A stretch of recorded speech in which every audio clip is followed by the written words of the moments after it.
Президент Сооронбай Жээнбековдун Турцияга болгон иш сапарында экс-президенттин троллдору сынга алып, Атамбаевдин сапарларында дайыма Кыргызстанга инвестиция алып келчү.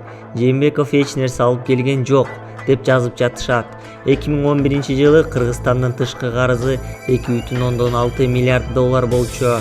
Атамбаев президент болуп, ал алып келген инвестициялардын жыйынтыгы менен 2017 тышкы карыз 2 эсеге көбөйүп 4,21 миллиард долларга жеткен.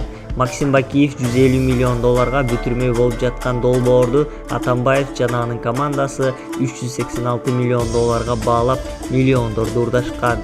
Түндүк түштүк альтернативдүү жолу, музейди жаңылоо жана башка ири долбоорлорго алынып келинген инвестициялар болчу.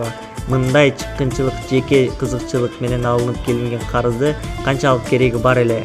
Атамбаевдин троллдору мактанып жаткан инвестициялар максаттуу жумшалган жок. Карызды Атамбаев алды. Анын командасы урдап бөлүп кетти. Төлөмдү кыргыз элине калды.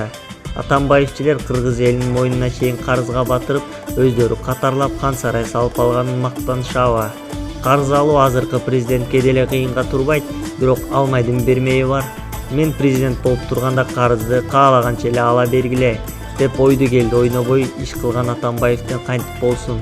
Карызды алып, пайдасы өзү көрүп, келечек муунду мойнуна миллиарддарды ийилген Атамбаев мактанбай эле койсо болот.